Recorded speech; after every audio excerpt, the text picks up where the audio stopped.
Share बाजार की trading.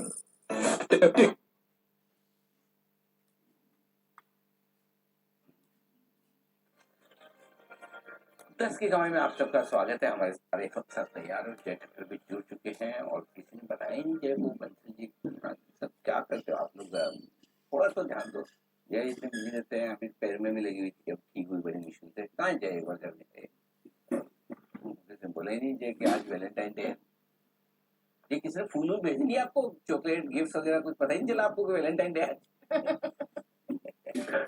जी पता है, ये रेड टाई पहनी आती थी पहले वैलेंटाइन। अच्छा, मतलब जितनी आपकी एक्सपेक्टेशन थी उतने फूल नहीं मिले। आप सोचोगे कि पूरा बुके आएगा और आया एक ही फूल, ऐसा? जी बुके दिया है जी। मैंने तो कल रात से ही सेलिब्रेट करना रहता। अच्छा वैलेंटाइन डे जी। हाँ अच्छा, तो आपके सेलिब्रेशन कंप्लीट भी हो चुके हैं, इसलिए आप नॉर्मल वो वेशभूषा में आ गए हो। जी बंसल जी के। अरे अनिल जी, आप भूल गए। जय तो अनिल जी टीचर्स डे बहुत अच्छे से सेलिब्रेट करते हैं। मेरे को ये उम्मीद थी कि उन्होंने कल से शुरू करा होगा, और ये संडे इवनिंग तक अनिल जी वैलेंटाइन डे बनाएंगे। मैंने तो 3-4 बार ही सुबह विश करा है, ये कम से कम 10-12 बार सुबह विश कर चुके होंगे अनिल जी। सेम वैलेंटाइन को ना? या 10-12 को? Bansal G be specific. अब अनिल जी धनिया वनिया लाने की उम्र है मेरी और जय की। अनिल जी एक ही वैलेंटाइन है अनिल जी, इसी को बार बार करते रहेंगे अनिल जी दिन में भी। धनिया इसका ऑप्शन।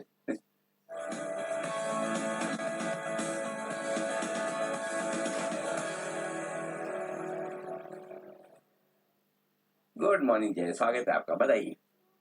जी गुड मॉर्निंग अनिल जी। आपके बाद में कहूँगा राकेश जी भी अनिल जी जबरदस्त नजर रखते हैं, ध्यान भी रखते हैं जी। काफी बार मैंने देखा है। नहीं, राकेश वेरी अटेंटिव। ना मेरा तो नजर में रखो, राकेश जी तो खाली अपने वो ये सब चीजों में नहीं पड़ते, वो अपना अनुभव बताते हैं खाली।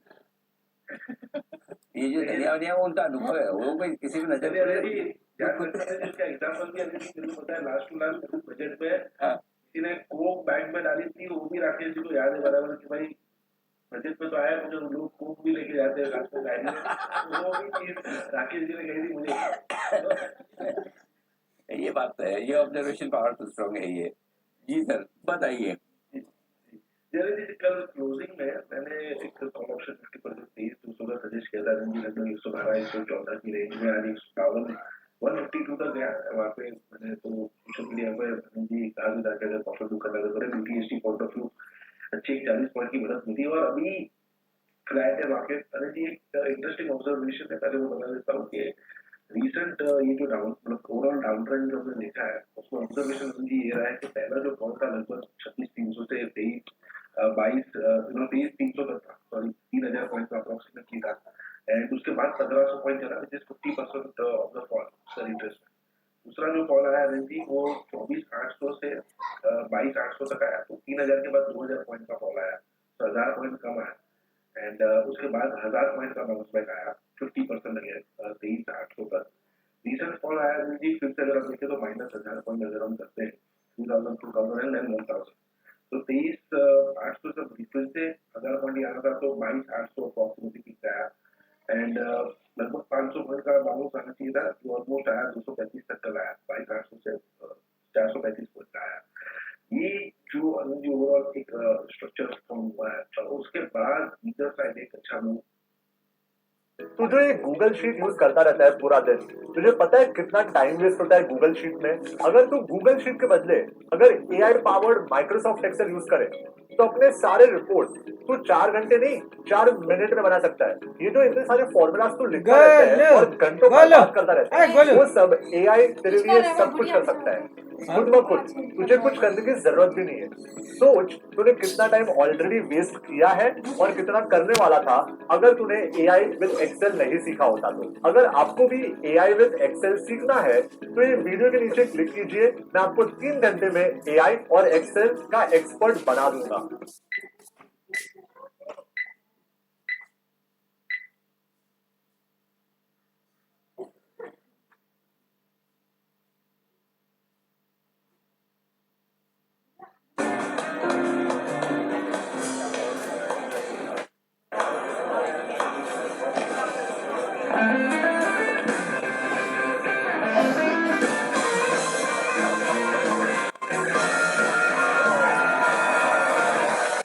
राजनिवास प्रीमियम इलायची सोच जो करेगा आज। नीचे का 39 पर टोटल लागत होगी 88.46 का क्लोजिंग रेजिस्टेंस स्टॉप लॉस रहेगा 140 और 170 के टारगेट रहेंगे। 23,400 का कौन, 22,400 का पुट, मतलब आप सोच रहे हैं कि जो भी होगा बड़ा होगा लाइफ में, करेक्ट? ये करें जी, अब वो समय आ चुका है बिकॉज ये रेंज काफी नहीं होगा। नीचे में आप 600 पॉइंट नीचे का पुट ले रहे हैं, ऊपर में 400 पॉइंट ऊपर का कॉल ले रहे हैं, यानी कि थोड़ी ऊपर की संभावनाएं ज्यादा है, 60-40 काइंड ऑफ। नहीं इक्वल है दोनों साइड 400 पॉइंट ही है 22,600 और 22,600 का ले रहे हो तो ओके ओके ओके ठीक है। भाई मुझे लगा कि 22,400 का पुट ले रहे हो, बराबर है, फिर ठीक है। 400 पॉइंट की रेंज दोनों तरफ है, जो भी बड़ा काम होगा वो देखा जाएगा। तो ये इंटरेस्टिंग स्ट्रेटजी है। और जय की ये इस तरह वाली जो स्ट्रेटजी होती है ना, मजेदार होती है। उसमें बड़े मूव को आने के पहले पकड़ ही लेते हो, तो इसमें एक बार आपको लग सकता है कि भाई मेरी कॉस्ट, अच्छा एक चीज बता, प्रीमियम इतनी है बस 88 रुपए में काम हो जाएगा?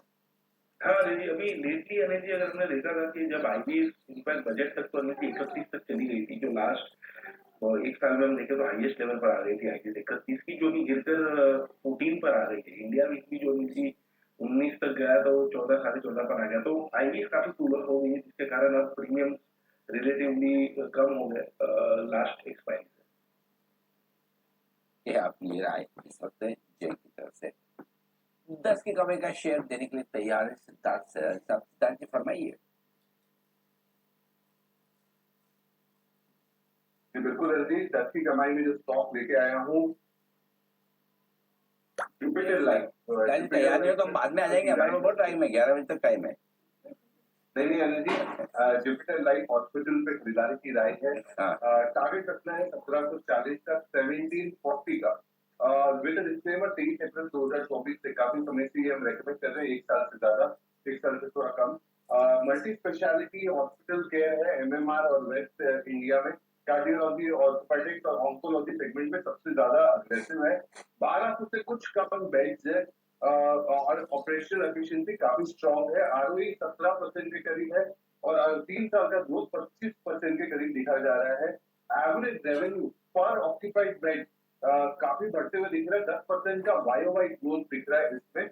और ओवरऑल विजन जो है, कैपेसिटी जो 1200 बेड है वो 2500 बेड डबल करने की योजना है कंपनी द्वारा आने वाले टाइम में। 14% की आई सीएजीआर से ग्रो हो सकता है जुपिटर लाइफ हॉस्पिटल के स्टॉक पे, और ओवरऑल 1740 का लॉन्ग टर्म टारगेट आप रख सकते हैं विद अ 1 ईयर परस्पेक्टिव।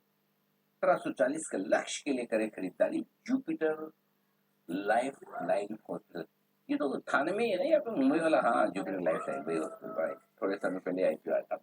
आइए अब करते हैं शुरुआत SQL cap stock.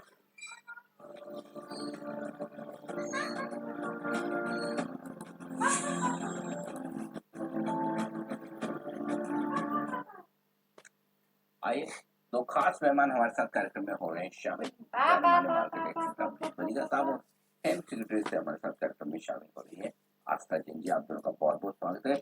Amrish sir, शुरुआत आप करें, बताएं सर आज के लिए आपकी long term pick. Good morning Anil ji. मेरा लॉन्ग टर्म पिक है विष्णु केमिकल, मैन्युफैक्चरर है ऑफ क्रोमियम डेरिवेटिव्स और वेरियस प्रोडक्ट्स। इनकी इंटीग्रेटेड फैसिलिटीज हैं अक्रॉस आंध्रा, तेलंगाना और छत्तीसगढ़ में। क्रोमियम डेरिवेटिव्स में कैपेसिटी करीब 80,000 मेट्रिक टन का है और कॉम्पिटिटर्स केवल ओवरसीज प्लेयर्स हैं फ्रॉम टर्की, यूएसए और साउथ अफ्रीका से। लार्जेस्ट प्रोड्यूसर है of various chemicals in India, total production capacity of about 90,000 metric ton. और नवंबर में इन्होंने chrome mining complex in South Africa acquire किया था। This is one of the major raw materials. और दूसरा जो रॉ मटेरियल है सोडा ऐश का, उसका भी इन हाउस प्रोडक्शन होता है, करीब 30,000 मेट्रिक टन का है। एक्सपोर्ट्स करीब 57% ऑफ द रेवेन्यू होता है इनका, और प्रोडक्ट्स है I mean they have multiple uses across various sectors. Q3 के नंबर्स काफी अच्छे रहे। EBITDA increased by about 55%, PAT increased by 62%, EBITDA margins करीब 17% के रहे हैं और expected to hit 20% by next year. FY26 का जो EPS है वो मैंने अपग्रेड किया है। लास्ट टाइम जो फिगर दिया था करीब 25 के आसपास था, आई अपग्रेड टू 30 और इससे मेरा टारगेट प्राइस बनता है 600 का। बच्चों के लक्ष्य के लिए विष्णु केमिकल को करें, खरीदारी करें, ये है राय आपके लिए अमृतसर की तरफ से लॉन्ग टर्म के तौर पर। गुड मॉर्निंग आस्था जी, स्वागत है आपका भी। बताएं आपकी long term pick. Good morning Anil sir, good morning Neha और सभी पैनल मेंबर्स को भी अ वेरी गुड मॉर्निंग। देखिए लॉन्ग टर्म पिक के तौर पे पसंद आता है साडा एनर्जी एंड मिनरल्स लिमिटेड। ये जो कंपनी है बेसिकली 1973 में एस्टैब्लिश हुई थी और इनकी ऑपरेशनल आयरन और कोल माइंस हैं जो कि बेसिकली रायपुर छत्तीसगढ़ में है। इसके अलावा कंपनी के थर्मल और हाइड्रो पावर जनरेशन प्लांट्स भी है जो अक्रॉस इंडिया है और अच्छी खासी कैपेसिटी पे प्लांट्स हैं। अगर मैं यहाँ पे बात करूँ तो कंपनी को पसंद करने के पीछे की वजह है सबसे पहले बेहद शानदार परफॉर्मेंस जो Q3 और FY25 में रिजल्ट्स में दिखाई गई है कंपनी के द्वारा। लगभग मुझे जहाँ तक ध्यान आता है मोर देन यहाँ पे 100% का बॉटम लाइन जंप आया है। सिर्फ मैं अगर यहाँ पे प्रॉफिट आफ्टर टैक्स की बात करूँ और इस सेल्स में भी बहुत बढ़िया ग्रोथ कंपनी ने दिखाई है। जिस तरह से कंपनी का मैनेजमेंट काफी ज्यादा यहाँ पे ऑप्टिमिस्टिक साउंड कर रहा है, डेट को लेके भी वो लोग काफी ऑप्टिमिस्टिक है। जो कंपनी के डेट लेवल्स है वो पीक आउट होते हुए नजर आ रहे हैं, मार्जिन में भी बढ़ोतरी होती हुई नजर आएगी और ये सेक्टर भी मुझे काफी पसंद आता है पावर सेक्टर, तो उसकी एक अच्छी कंपनी लगती है। खरीदारी करने की सलाह रहेगी। टारगेट 515 के रहेंगे, समय सीमा 3 से 6 महीना रह सकती है। एनर्जी ये है वो स्टॉक जहाँ पर खरीदारी करने की राय आज तक की तरफ से आती हुई और आज हमने आपसे वादा भी किया था कि हर घंटे आपको मिलेगा लवनी और हेट विषय। तो आज का पहला लवनी और हेट विषय रहा।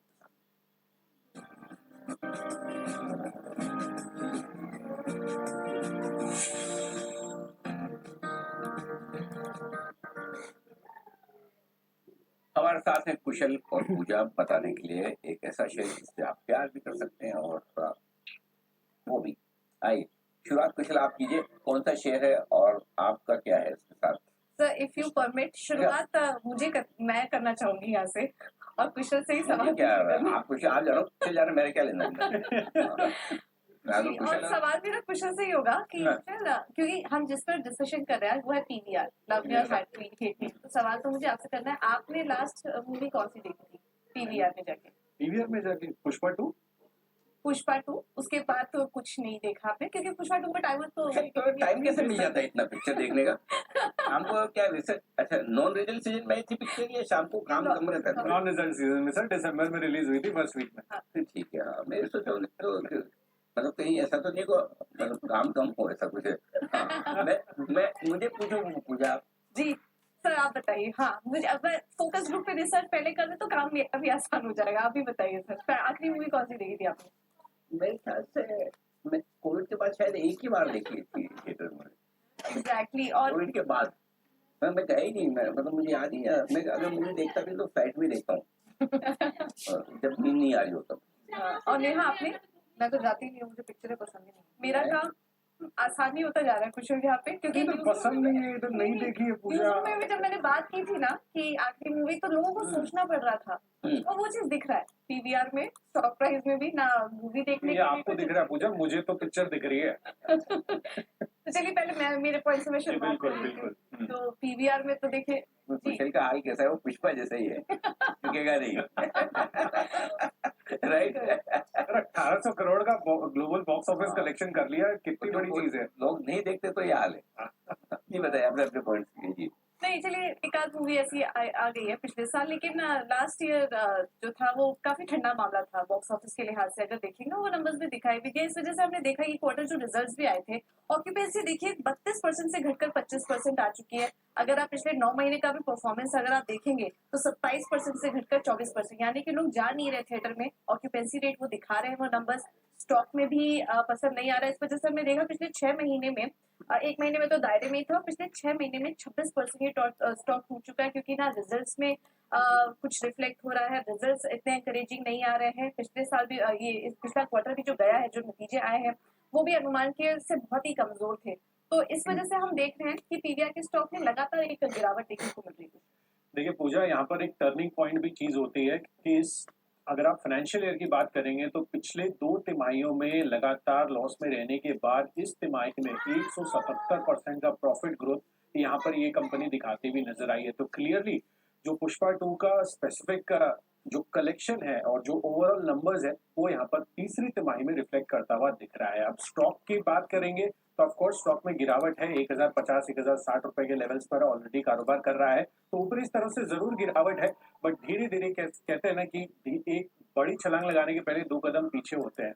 अभी पीवीआर उस पोजीशन पे है मेरे हिसाब से, क्योंकि अगर आप मार्केट शेयर के लिहाज से बात करेंगे तो पीवीआर आइनॉक्स मर्जर के बाद सबसे बड़ी मूवी एग्जीबिशन स्पेस में 50% से ज्यादा स्क्रीन मार्केट शेयर होल्ड करने वाली कंपनी बन गई है। स्क्रीन मार्केट शेयर की आपने बात की, लेकिन अभी मैं कुछ नंबर्स देख रही थी, स्क्रीन एडिशन हुए थे FY24 में 77 स्क्रीन ऐड किया था, लेकिन उसमें से करीब 60 से ज्यादा स्क्रीन जो है ना वो कंपनी बंद कर चुकी थी, और अभी नेट एडिशन जो रह गया था वो 10 तक ही रह गया था। अब आगे देखना होगा उनके एक्सपेंशन प्लान्स क्या होते हैं, वो देखना होगा, लेकिन स्क्रीन एडिशन में भी कहीं ना कहीं मार खाए हुए हैं, क्योंकि इनको खुद भी कॉन्फिडेंस नहीं नजर आ रहा है। पुरानी मूवीज जो री रिलीज कर करके वो ऑडियंस लेकर आ रहे हैं, और नंबर्स भी देखिए ना, अगर आप मूवी टिकट्स के थ्रू सेल्स भी देखेंगे तो 12% की गिरावट 9 महीने के परफॉर्मेंस में देखी गई है। एफएमवी से भी तो वहां से भी कोई कंट्रीब्यूशन नहीं मिल रहा है, लोग खर्च कर नहीं रहे हैं, ओटीटी ज्यादा प्रेफर कर रहे हैं। अगर उनको कंटेंट वाइज एंटरटेनमेंट के और भी साधन है तो थिएटर में जाकर भी देखते हैं, ओटीटी के थ्रू कंटेंट कंज्यूम करना उन्हें ज्यादा पसंद आ रहा है, इस वजह से वो चीज पीवीआर में रिफ्लेक्ट नहीं करी, और आगे के लिए भी इनके यहाँ जो आगे के जो ट्रिगर्स हैं वो भी थोड़े मुश्किल लग रहे हैं आगे अचीव करने के लिए। देखिए पूजा, ओटीटी और पीवीआर का हमेशा से पिछले 4-5 सालों से यही डिबेट चल रहा है, बट ये क्लियर दिख रहा है कि अब इनको ये एडवांटेज वापस से आ गई है, जहां पर पहले 8 वीक्स पे अगर आपकी थिएटरकल रिलीज होती है तो ये रूल वापस आ गया है, उसके बाद ही आप ओटीटी पे उसको रिलीज कर पाएंगे। तो ऑफकोर्स जो कंटेंट क्रिएटर्स है वो भी ये देख रहे हैं कि हमारा एटलीस्ट बॉक्स ऑफिस कलेक्शन जितना मूवी पे बनाने में खर्चा हुआ है वो तो एटलीस्ट रिकवर हो जाए, क्योंकि ओटीटी की तरफ से उतना बड़ा उनको रिवर्ट जो जितना उन्होंने कॉस्ट खर्च किया है वो उतना नहीं मिल पा रहा है as of now. But of course OTT as a competition निकल के आ रहा है, बट वो बहुत लिमिटेड रिस्क मुझे लग रहा है कि यहाँ पर ओटीटी का होता हुआ दिख रहा है। बट बहरहाल आगे चलकर क्या होता है वो देखने वाली बात होगी। बट अगर आप यहाँ पर कंपनी की कैपिटल लाइट ग्रोथ स्ट्रेटेजी देखेंगे ना तो 100 स्क्रीन एडिशन का इनका प्लान है, और उसमें मैक्सिमम जो पैसा है ना वो डेवलपर अब लगाते हुए नजर आएंगे। तो कंपनी जो है क्लियरली उन्होंने अपना जो बिजनेस मॉडल है पूरा खर्चा खुद करने की बजाय अब डेवलपर से खर्चा करवा रहे हैं और खुद मैनेज एंटिटी के हिसाब से उस स्क्रीन को ऑपरेट कर रहे हैं। हाँ, कर्ज कम करने की बात की, लेकिन अगेन वो चीज शेयर में रिफ्लेक्ट नहीं कर रही, और शेयर देख रहे लगातार टूट ही रहा है। इनफैक्ट अगली सीरीज से तो वो एफएनओ का हिस्सा भी नहीं रहेगा पीवीआर, ये भी कुछ दिक्कतें हैं स्टॉक के साथ में। लेकिन ये जो कंटेंट की और डिस्ट्रीब्यूटर्स की आपकी बात कर रहे हैं, पीवीआर के लिए बहुत जरूरी है बड़ी बजट जो मूवीज हैं उनका चलना, उनका आगे आना, जिससे कि उनके मार्जिन में वो चीज दिखाई दे। लेकिन यहाँ पर भी कॉन्फिडेंस बहुत ढीला नजर आ रहा है, क्योंकि अगर कुछ आंकड़े हम आपको बताएं, पीवीआर का आइनॉक्स का हिंदी बॉक्स ऑफिस जो था वहां पर 12% की गिरावट देखने को मिली। अगर हिंदी डब्ड मूवीज भी हम देखें तो 41% की गिरावट वहां पर देखने को मिली। ऑक्यूपेंसी मैंने आपको बताई। जो बिग प्रोडक्शन हाउसेज हैं, मैं इनका कुछ कॉन कॉल के डिटेल्स भी पढ़ रही थी, करण जौहर जैसे जो बड़े नाम है वो भी अब बिग बजट की तरफ ज्यादा एंकरेज नहीं हो रहे हैं मूवी रिलीज करने में। अभी हाल फिलहाल में हमने सुना हो करण जौहर ने स्टेक भी बेचा था सीरम इंस्टीट्यूट पे अपना 50% स्टेक, क्योंकि वो फंड की जरूरत है। वो चाह रहे हैं कि वो जो लो बजट मूवीज हैं उसमें ज्यादा फोकस करें, वहां से ज्यादा रेवेन्यू। बिग बजट मूवीज उन्हें भी ज्यादा आकर्षक अब दिखाई दे नहीं रही है, तो वो एक बड़ी दिक्कत हो सकती है आने वाले समय में पीवीआर के लिए। देखिए बजट छोटा हो या बड़ा, मैं तो स्त्री 2 का एग्जांपल दूंगा, जिस तरह से कम बजट में बनाई थी और जो हिट हुई थी वो पिक्चर अपने आप में काफी कमाल रही थी। तो अब ये क्लियर स्ट्रेटेजी है, पैन इंडिया लेवल पर कंपनी की प्रेजेंस बन चुकी है, और धीरे धीरे अगर फुटफॉल बढ़ता हुआ नजर आता है इम्प्रूव कंटेंट पाइपलाइन के साथ तो PVR is here to rock. चलिए देखना होगा। कुशल तो आगे के जो लाइनअप है मूवीज है उन पर बेट कर रहे हैं, लेकिन अभी तक का जो परफॉर्मेंस है और जिस तरीके के डिमांड सिनेरियो पीवीआर के लिए नजर आ रहे हैं वो थोड़े ठंडे पड़ रहे हैं, इस वजह से इस कैटेगरी में हमने इसको चुना है। बाकी देखना होगा आगे। मेरा आप दोनों से एक सवाल है मेरा। जी कुशल, आप नेक्स्ट मूवी कौन सी देखने जाओगे? फिर आपने जो पाइपलाइन है कौन सी देखने जाओगे? सर नेक्स्ट मूवी तो अभी छावा आ रही है, वो देखूंगा, आज ही रिलीज हुई है। अच्छा, भी आज खत्म हुआ है। तो पूजा जी आप जाएंगी नहीं, मतलब नहीं सर, छावा इतना कुछ छावा नहीं, मतलब कोई आप पीवीआर जाएंगी नहीं? अच्छा, कोई इंटरेस्टिंग ऐसे कोई मूवी आती है तो वो शायद प्लान बने, बाकी ऐसा कुछ जाने का प्लान तो नहीं, क्योंकि सारा कुछ कंटेंट सर ओटीटी पे आ ही रहा है, अच्छे अच्छे कंटेंट से इस पर। अच्छा, बंसल जी भी कुछ कुशल जी से पूछना है, बंसल जी दागी अपना सवाल। नहीं अनिल जी, मैं कुशल को अलर्ट करना चाह रहा हूँ, मतलब कि पीवीआर के फेवर में बोल रहे हैं और हुकुम का इक्का तो उन्होंने निकाला ही नहीं अपना। पीवीआर अनिल जी अपने 70 स्क्रीन को बंद कर रहा है लैंड मोनेटाइजेशन के चलते। वो तो उन्होंने बोला ही नहीं, बोलना भूल गया अनिल जी। अच्छा। इधर उधर बहुत घूम रहे हैं शाम को, थोड़ा सा इनको टाइट कीजिए आप। ये बात लास्ट वाली मुझे पसंद तो आई। रिजल्ट सीजन के बाद जाने दो, आपको क्या पता रिजल्ट सीजन का क्या प्रेशर होता है ना? ऐसे मतलब कुशल इतना दुबला हुआ ऐसे थोड़ी हुआ है। रिजल्ट सीजन के दबाव की वजह से हुआ है। ये तो ये है पीवीआर पर जजमेंट कौन देगा? एक मिनट, कौन कौन है गेस्ट में, जरा एक बार सबको लाया। अमरीश सर देंगे judgement, the senior most. Amrish sir, PVR love me और हेट मी? वो हेट यू हेट पीवीआर, क्योंकि इनफैक्ट मैं लास्ट करीब 12 से 18 महीने से बोलते आ रहा हूँ कि जिस हिसाब से प्रेफरेंसेस शिफ्ट हो रहे हैं व्यूअर्स के, I mean the number of footfalls at the movie halls कम हो रहे हैं, एट द सेम टाइम जो ब्लॉकबस्टर्स पहले हम देखते थे वो भी कम हो चुके हैं। So there is no way they will be able to recover their investment, specially जो न्यू इन्वेस्टमेंट लोग कर रहे हैं। तो इवन एट दीस लेवल्स मैं बोलूँगा इट्स अ सेल। ये आपकी आइए न्यूज़ पर न्यूज़ सेगमेंट का मुलाकात करेंगे सिंह गोल्ड से।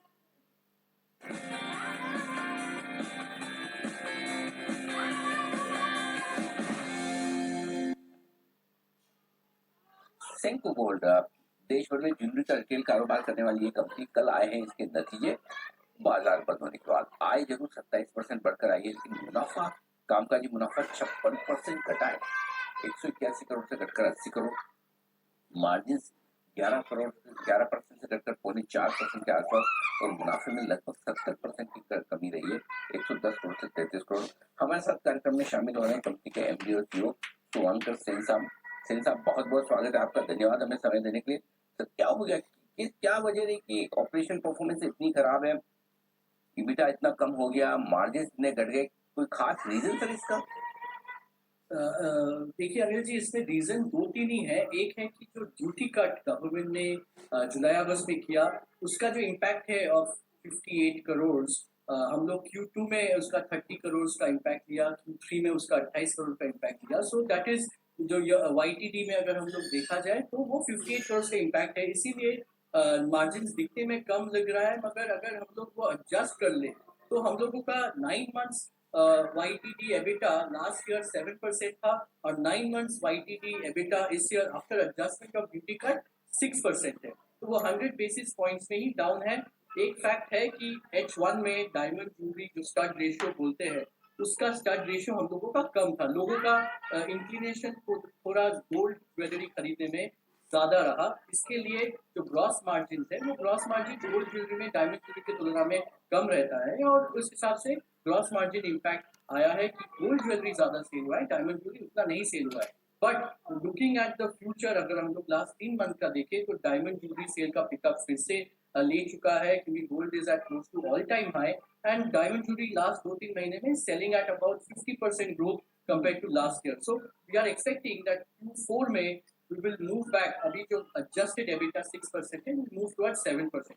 तो लोगों का जो ये थोड़ा नेगेटिव सेंटिमेंट आया है, बिकॉज एवरी लास्ट 2 years में Q3 has always been the best in terms of bottom line as well as top line. So हम लोग का टॉप लाइन में वेरी गुड परफॉर्मेंस हुआ है, 22% ग्रोथ हुआ है, कंसोलिडेटेड फिगर्स में 27% ग्रोथ हुआ है, बिकॉज बट ये डायमंड ज्वेलरी सेल का रेशियो थोड़ा कम हो गया, ड्यूटी का इम्पैक्ट हुआ, और गोल्ड का प्राइस मूवमेंट में हेजिंग में जो लॉस लगा, इसके लिए Q3 में नंबर्स खराब दिख रहा है, मगर 9 मंथ्स में नंबर्स उतना खराब नहीं है। So we are positive the comeback in Q4 and the coming year will continue to have.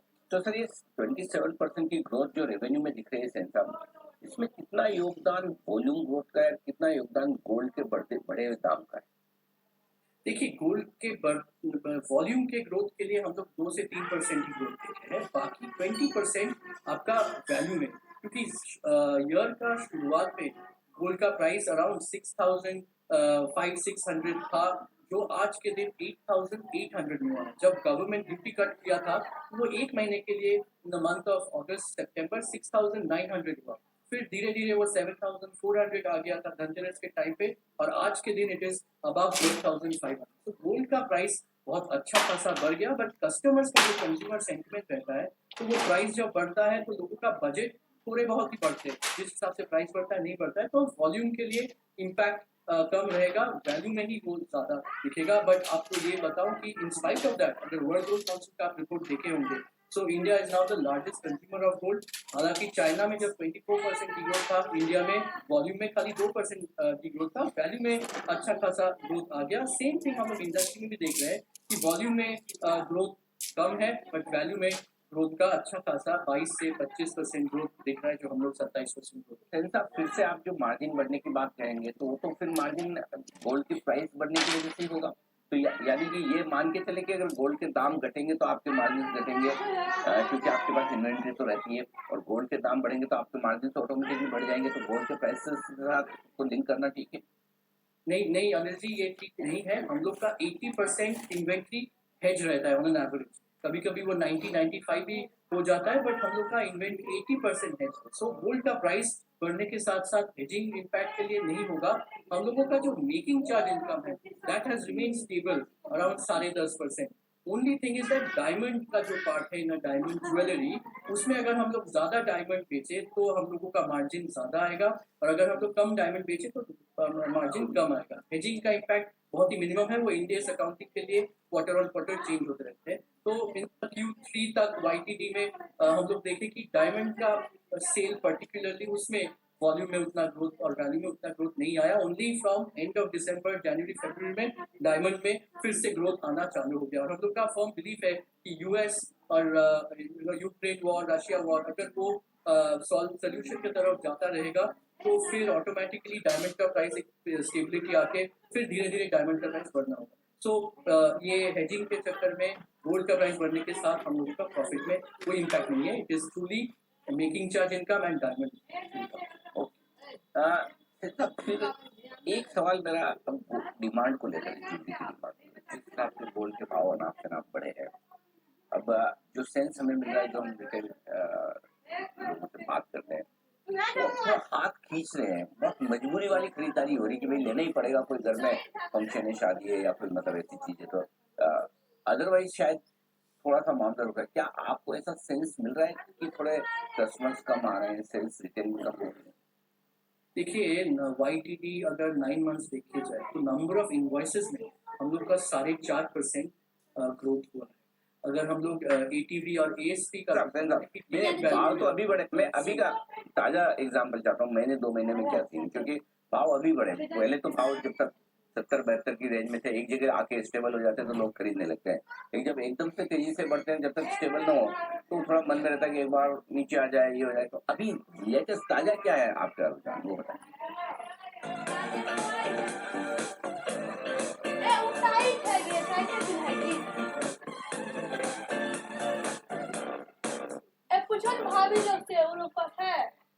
परीक्षा पे चर्चा के 8th एडिशन के नए अंदाज में हो चुकी है शुरुआत। प्रधानमंत्री नरेंद्र मोदी जी ने स्टूडेंट्स को दिए एग्जाम और लाइफ से जुड़े वैल्यूएबल टिप्स। आगे इस चर्चा से जुड़ेंगे अलग अलग फील्ड के एक्सपर्ट्स जैसे दीपिका पादुकोण, मैरी कॉम, फूड फार्मर, सदगुरु इत्यादि, जो 7 नए एपिसोड में एडवाइस देंगे mental health, nutrition and wellbeing के बारे में। तो देखना ना भूलें 12 फरवरी से रोज सुबह 10 बजे DD न्यूज और नरेंद्र मोदी यूट्यूब चैनल पर। क्या इतना बढ़ना था, अब नीचे ही आएगा? क्या क्या व्यू बन रहा है? देखिए, 90,000 एक बड़ा सा रेजिस्टेंस होगा। इतना जो जल्दी बढ़ गया, आई डोंट थिंक किसी का वो एक्सपेक्टेशन था कि इतना जल्दी इतना बढ़ जाएगा। सभी का मन में था कि गोल्ड 90,000 में जाएगा, और कितना पास जाएगा नहीं आइडिया था। तो अभी I think it is towards the top, और अगर इस प्राइस में रहे तो वॉल्यूम में इम्पैक्ट आएगा, डिमांड में इम्पैक्ट आएगा। So I think that gold will be in the range of 80 to 90,000 for the whole year. Up down होता रहेगा, वॉलेटिलिटी रहेगा, क्योंकि टैरिफ वॉर्स, क्या पॉलिसी लेंगे यूएस, इसके ऊपर बहुत इम्पैक्ट हो रहा है। और एक और चीज़ बताएं कि गोल्ड लोन जो बैंक देते हैं ज्वेलर्स को, जो 3-3.5% में आ रहा है, वो भी because of the tariff war, वो interest on the gold loan 3-3.5% से 3% 6-6.5% होने का संभावना है। तो ये फाइनेंशियल ईयर में इम्पैक्ट कम आएगा, बट नेक्स्ट फाइनेंशियल ईयर में अगर ऐसा इंटरेस्ट रेट हायर रहता गया तो फिर ऑटोमेटिकली मेकिंग चार्जेस के ऊपर दबाव आएगा, वो बढ़ेगा और it will be higher for the jewellery industry in terms of cost of fund. So ये दिमाग में रखते हुए आगे बढ़ना चाहिए। परफेक्ट, बहुत बहुत धन्यवाद सेन साहब, आपने समय दिया और विस्तार से अपने नजरिए पर आपने बातचीत की और आगे का आउटलुक भी हमारे साथ शेयर किया। Thank you so much. थोड़ी रिकवरी के मूड में अब बाजार, लेकिन हम बार बार नहीं बोलेंगे तो इससे क्या बढ़ता नहीं है। 23,75 के आसपास मिलती है और 49,450 के आसपास बैंक की पोजिशनल फिक्स का वक्त। विष्णु केमिकल के बाद बताएंगे अगली अपनी पोजिशनल बताएं। इनकी पोजिशन फिक्स है सामने होटल्स। 8 ग्लोबल ब्रांड्स हैं इनके, शेरेटन, हायात, कोटिया मैरियट, फेयरफील्ड और 4 पॉइंट जैसे, और करीब 4,800 रूम्स है। 300 रूम्स अभी ऐड किया इन्होंने Q3 में। की मार्केट्स है बैंगलोर, हैदराबाद, पुणे और दिल्ली एनसीआर, अभी मुंबई में भी प्रेजेंट है। Q3 का परफॉर्मेंस काफी स्ट्रॉन्ग रहा है। एबिटा मार्जिन में 37%। मैनेजमेंट ने गाइड किया है that there will be 10% inventory growth per annum, which is good. और जिस हिसाब से ट्रैवल और टूरिज्म बढ़ रहा है और इनका जो ऑफरिंग्स है across budget to luxury, both business as well as leisure, इनको काफी बेनिफिट होना चाहिए। ईपीएस एक्सपेक्टेड फॉर FY27 करीब 8 का है और यहाँ मेरा टारगेट है बनता है 2 का। इस्लामी होटल ये है आपके लिए पोजिशनल पिक। आस्था जी बताइए आपकी पोजिशनल पिक। जी सर, पोजिशनल पिक के तौर पे पसंद आता है श्री पुष्कर केमिकल्स। यहाँ पे खरीदारी करने की सलाह रहेगी। अगर हम इस कंपनी की बात करें तो बेसिकली 1993 में एस्टेब्लिश हुई थी और मार्केट लीडर है डाइज और डाइज इंटरमीडिएट बनाने में। कंपनी का रेवेन्यू फर्टिलाइजर्स और केमिकल्स दोनों सेगमेंट से आता है, लेकिन बेहतरीन ग्रोथ हमने फर्टिलाइजर सेगमेंट में देखी थी। कंपनी बहुत बड़े केपेक्स यहाँ पे कर रही है, इनफैक्ट कुछ रिसेंट एक्विजिशंस भी किए हैं और उनकी वजह से मुझे लगता है कि ग्रोथ आगे जाते हुए और ज्यादा यहाँ पे ड्राइव होती हुई नजर आएगी। इसमें जिस तरह के रिसेंट एक्विजिशंस हुए हैं उसके बावजूद कंपनी एक्सपेक्ट कर रही है कि नेट कैश लेवल पे पॉजिटिव रहेगी। 174 करोड़ का अभी केपेक्स कंप्लीट किया और आगे भी यहाँ पे केपेक्स के बड़े प्लान्स कंपनी की तरफ से है। ये काउंटर अच्छा लगता है, पोजिशनल पिक के तौर पे खरीदारी करने की सलाह है 350 के लक्ष्य के लिए। ओके, आइए इसी के साथ लेते हैं एक छोटा सा ब्रेक, जल्द लौटेंगे शॉर्ट टर्म के साथ।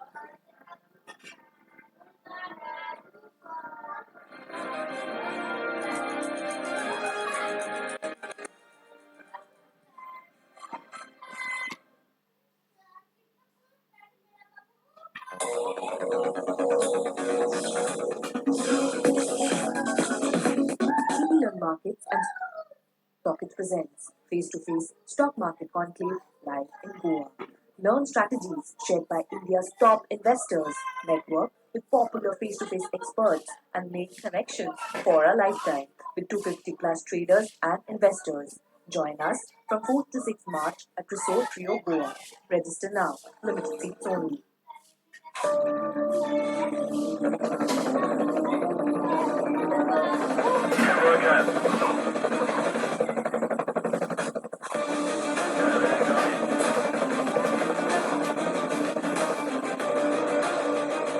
Character, the taste of success.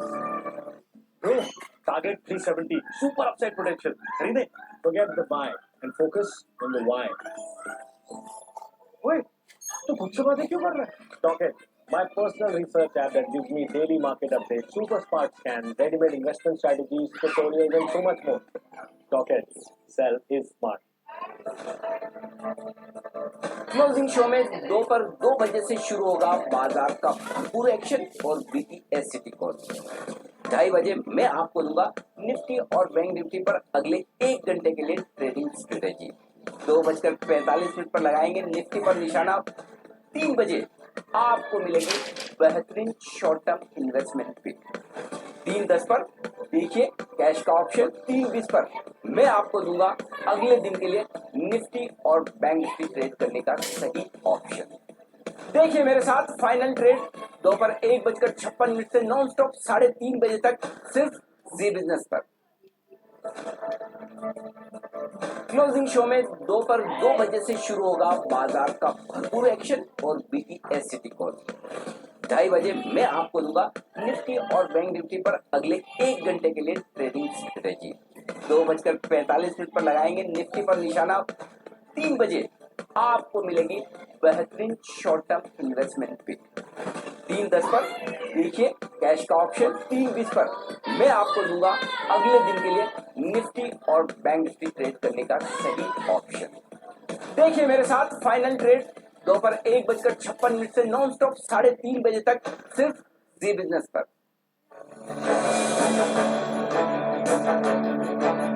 Season में आपको क्या चाहिए? सबसे पहले और तेज नतीजे,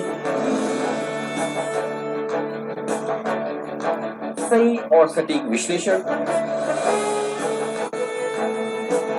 नतीजों से पहले, नतीजों के वक्त और नतीजों के बाद शेयर के भाव का उतार चढ़ाव और परफेक्ट मूवमेंट,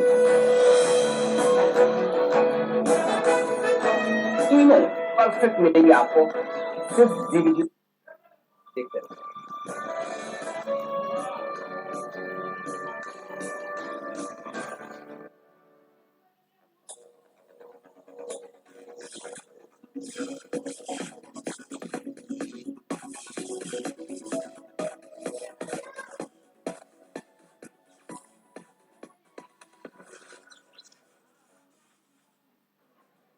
देश, दुनिया, बाजार या कारोबार, एक फैशन, फिल्म या सरकार, दिन भर की हर हलचल का साथ डिनर के साथ देखिए खबरें हुआ था। बदल जाएगा खबरों को देखने का तरीका। देखिए खबर जारी रात 8:56 पर सिर्फ जी बिजनेस पर।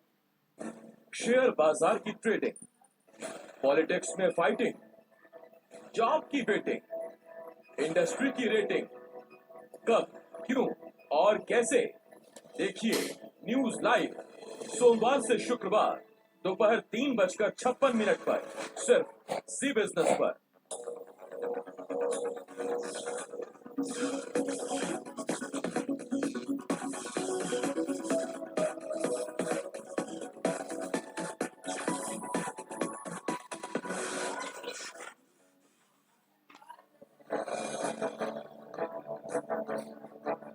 सीजन में आपको क्या चाहिए? सबसे पहले और तेज नतीजे, सही और सटीक विश्लेषण, नतीजे से पहले, नतीजों के वक्त और नतीजों के बाद शेयर के भाव का उतार चढ़ाव और परफेक्ट मूवमेंट,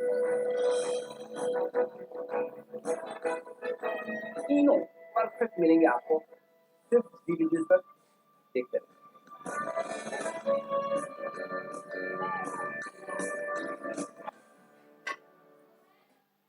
खबरों के तूफान से, सूचनाओं के भंवर से, बयानों के जंजाल से, अफवाहों के मायाजाल से अब आपको निकालेगा जी बिजनेस और दिखाएगा इंडिया 360।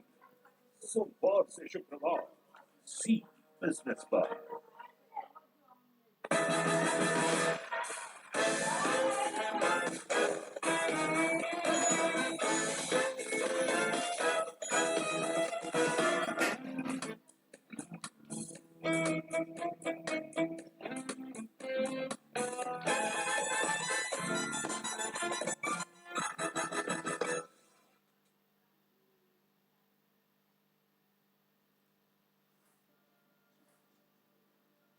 Welcome back, आप देख रहे हैं दर्शक हमारे पिक्स लेते हैं।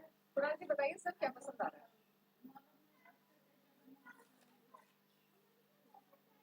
रेकमेंड किया था स्टॉक का नाम, बजट वाले दिन भी रेकमेंड किया था स्टॉक का नाम है गॉडफ्रे फिलिप्स, जिसको मीडियम टू लॉन्ग टर्म के लिए मेरी राय है।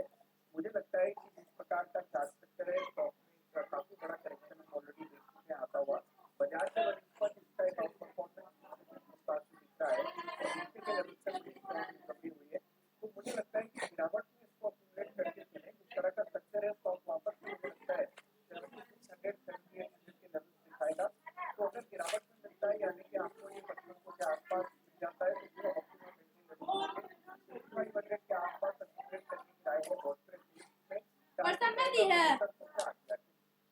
ओके 7,500 से 8,000 ये है वो लक्ष्य जिसके लिए करनी है आपको 5,770 और आइए इस एक बड़ी खबर आपकी स्क्रीन पर आती है जिससे जरा इस खबर को आपके सामने रखते हैं कि सुप्रीम कोर्ट ने AGR बकाया मामले को लेकर अर्जी खारिज की है गलत कैलकुलेशन को लेकर दायर की गई क्या है मामला AGR न्यूज को लेकर कंपनी का कहना था कि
एक बार कंपनी कैलकुलेशन को लेकर याचिका है पुनर्विचार में वही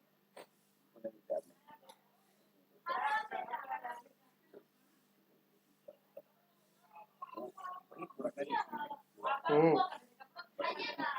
हाँ लगाओ ना हाँ रे अगर 5% ना किया है या उसको याचिका को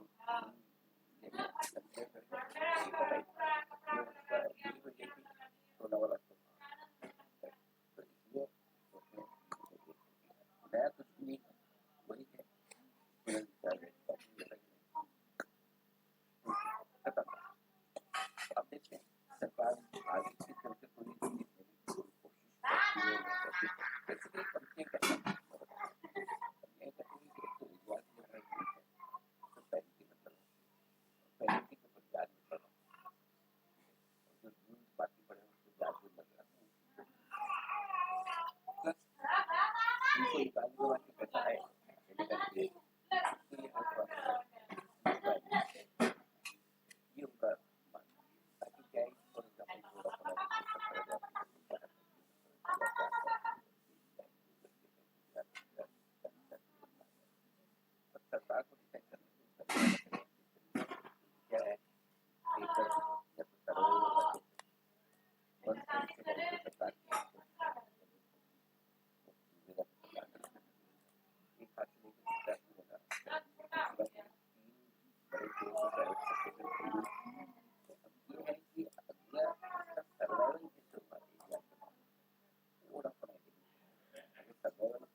बाजार के जाने वाले हमारे साथ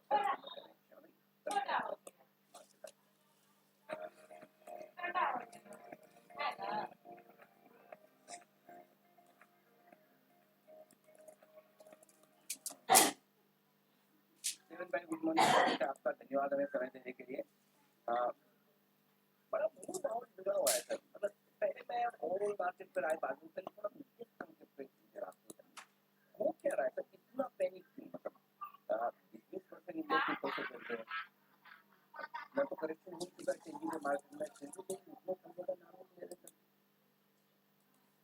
गुड मॉर्निंग अनिल जी शुक्रिया स्टूडियो शामिल करने के लिए इस पॉइंट के ऊपर मैं ध्यान देता हूँ जो मार्केट के अंदर मिड कैप और स्मॉल कैप सेक्टर जो ग्रोथ बना था तो लिक्विडिटी के माध्यम से बना excessive liquidity resulting into higher amount of money getting transfer to mid cap and small cap और वो हिसाब से मार्केट के अंदर इसका जो रोटेशन होना था स्मॉल कैप एक्टिव परिचार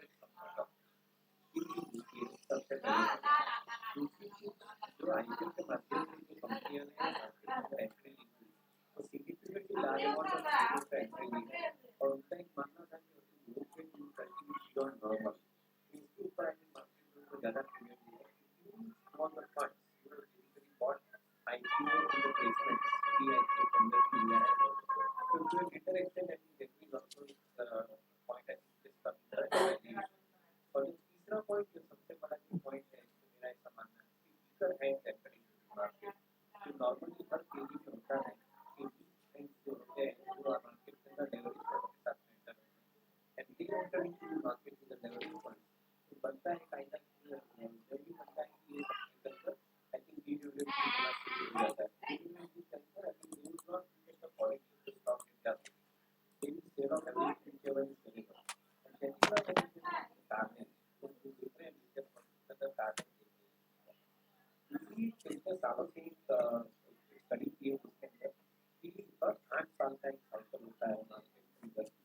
नजरिए से ये देखो और फिर ये सब होता है कि सबसे भी हायर ऑफ बैंकिंग के वैल्यू ये समय का कारण है और ये क्या रीजन के साथ में मार्केट करेक्ट हो रहा है क्योंकि last month of falling some of the stocks some company का fundamental strong bounce back but last month of falling बड़ा फॉल आया है इसमें कई बार मार्जिन फंडिंग वाली पोजीशन होती है फाइनेंसिंग वाली पोजीशन होती है या कहीं इस तरह की चीजें कारण की मार्केट लॉसेस आने की वजह से मार्जिन बहुत आने की वजह से वो भी दिख रहे हैं क्योंकि आमतौर पर 40-50-60% स्टॉक घट जाए कोई तो या तो फंड मैनेजर बेच सकता है या फाइनेंशियल क्या ऐसे भी कोई सीनियर मिल रहे हैं आपको ज्यादा जो फंड इन्वेस्टर होता है के जो फंड फंड रहेगा के प्रोटेक्ट करने के लिए सर्टेनली आई थिंक वो व्हाट एवर द पोजीशन दे और अन्य चीजें प्रोटेक्ट करती है यहाँ तक मैं समझता हूँ कि जिन्होंने दूसरे मार्केट में इन्वेस्टर मार्केट के अंदर आए थे अपने लेवरेज फंड के साथ में उन्होंने भी मार्केट में काफी अच्छा पोजीशन ली जो लास्ट का जो फॉल है उसके अंदर गिनती कि जो ट्रेडर अपने फंड्स किसी भी जगह लॉस कर तो लॉस भरपाई करने के लिए व्हाटएवर सेल करते हैं जैसे टीवी के मार्केट के अंदर हर्ड मेंटालिटी बंदी के मार्केट के अंदर हर्ड मेंटालिटी इसका सुना आपने कर रही है जो बनती है इसके सबसे लास्ट जो मेरा ऐसा मानना है इसको रिकवरी आने में समय लग जाएगा बट आई थिंक ये बहुत बेहतर कम कर सुना लेकर ऐसा अब आइए सर बाजार लार्ज कैप पे इतना करेक्शन हो गया काफी है अभी और होना बाकी अब तो ठीक है ना वैल्यूएशन जिनकी कोई समस्या थी वैल्यूएशन महंगे महंगे महंगे अभी भी नतीजों को एडजस्ट करके गिरना बाकी है बिल्कुल नहीं लगता है इंग्लिश टाइम प्राइस पर लार्ज कैप नॉट एक्सपेंसिव और मैं समझता हूँ जब भी निफ्टी की वैल्यू लगता हूँ कि के आसपास आए वहाँ पे मार्केट स्टेबल हुआ है और वहाँ से मार्केट कमाएंगे तो फॉर्चुनेटली तेजी के अंदर के अंदर तेजी नहीं मेरा ऐसा मानना है कि जो करेक्शन लास्ट के अंदर चल रहा है उसके अंदर बाइंग अपॉर्चुनिटी बहुत अच्छी बन रही है यदि हम लोग सिलेक्टिव स्टॉक्स क्योंकि जो हिसाब से जो एक ट्रेड बनी है अमेरिका के अंदर जो नए ट्रेड के लिए जारी लगाई गई है मैं समझता हूँ कि धीरे धीरे जो ये मीटिंग जो पहले अवसर मिल रहा है इसके अंदर आई थिंक इंडिया के मार्केट के हिसाब से लेकर $500 बिलियन का ट्रेड आप करने जा रहे हैं $125 बिलियन ऑलमोस्ट 4.5 गुना 5 गुना तक का एक एक्टिव लाइव अभी देखने जा रहे हैं अगले 5 साल तक मैं ऐसा समझता हूँ कि सिग्निफिकेंट और सबका लार्ज कैप कंपनी प्रॉब्लम के taxing benefit out of this particular arrangement which is being worked out it will be जैसे यूसेज ज़्यादा से कॉन्फिडेंस बढ़ता है कि एक अच्छा आउटकम आया है परफेक्ट जरन भाई पैसा लगाना चाहिए इस मार्केट में यदि हाँ तो कहाँ अभी मैं मानता हूँ कि जब भी मार्केट बढ़ता है ये पूर्ण होता है मार्केट के अंदर आपको पैसा कैसे करना चाहिए अगर आप इन्वेस्टमेंट के हिसाब से कर रहे हो और मैंने थोड़े थोड़े लगा रहे हो तो सबसे बढ़िया क्योंकि आपको एवरेज भी नीचे करने की मिल जाएगी और मैं समझता हूँ कि करंट वैल्यू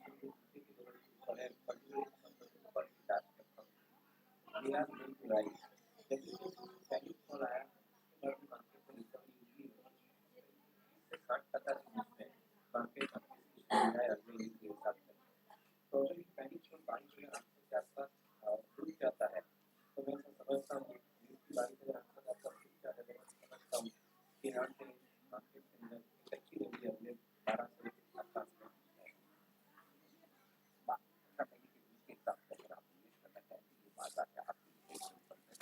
जरन भाई बहुत बहुत धन्यवाद आपका समय दिया विस्तार से आपके बाजार और बातचीत की बाजार कंपनी बढ़ाते हैं निश्चित ही विचार नीचे निकल कर टिकता हुआ विचार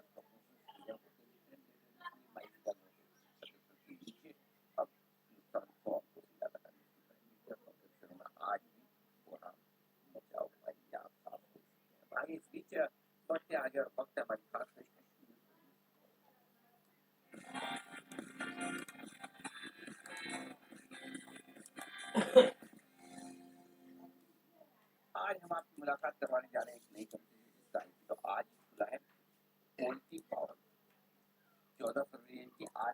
18 फरवरी तक लाइव खुला रहेगा।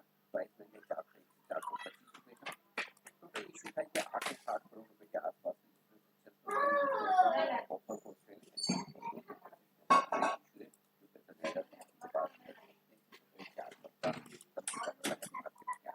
मैं थोड़ा सा कंपनी के बारे में बता दूं। 2000 की बनी थी एनर्जी ट्रांजिशन सेक्टर में 2 दशक से ज्यादा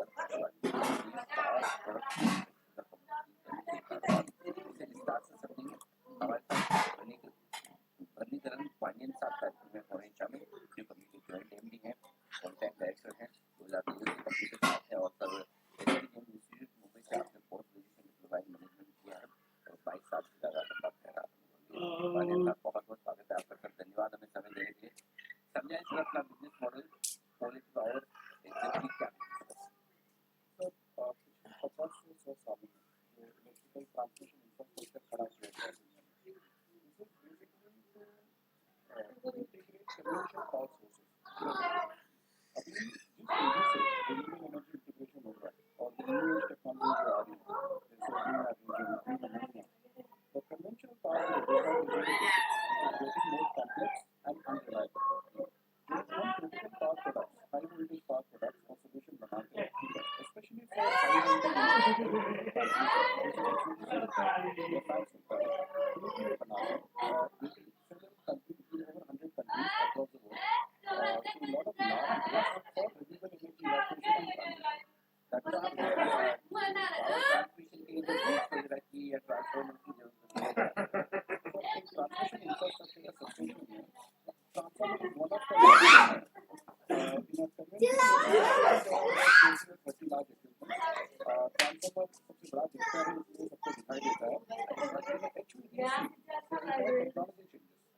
उसमें काफी सारे इक्विपमेंट हैं और सिमिलर काफी सारे इक्विपमेंट हमारी फैक्ट्री में हमारा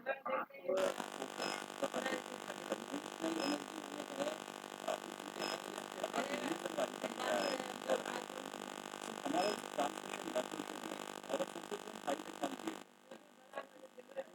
लास्ट 5 का कंपनी अराउंड 50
लगाना पड़ता है लोगों को, जैसे इवन क्वालिफिकेशन FMCG के मामले में we are using the part of the application money, part of the fundraise to acquire companies. Even हमारा जो GCP है 25%, that's also I don't say to identify acquisition in the next year. इसमें देखा है कि आपका कारोबार और से फैक्ट्री हमारी इंडिया के बाहर करती है, इंडियन में हमारी फैक्ट्री बाहर करती है, अगर मतलब पहली फैक्ट्री लगाते हैं और मोर देन 100 कंट्रीज और चाइना को भी बेचते हैं, आपने कितना बताया कितना आपका export 75-80% of the sales is total आपका कारोबार है, दोस्तों को भी नहीं मिल रहा है, तो कम करने की बात हो रही है, बस प्रॉब्लम क्या होता है सर कि हर कंट्री में आपको जाके लगाना पड़ता है। अच्छा, तो यू आर लाइक जैसे सर आपका सीरम इंस्टीट्यूट का कोई मेडिसिन हो गया, you have to run drug trials in every country, we have not only convince the customer, otherwise अभी हमारा इंडिया में जस्ट क्वालिफाई हो सकता है 10 साल लगाने के बाद, बहुत as we are reviewing the qualifications in every country,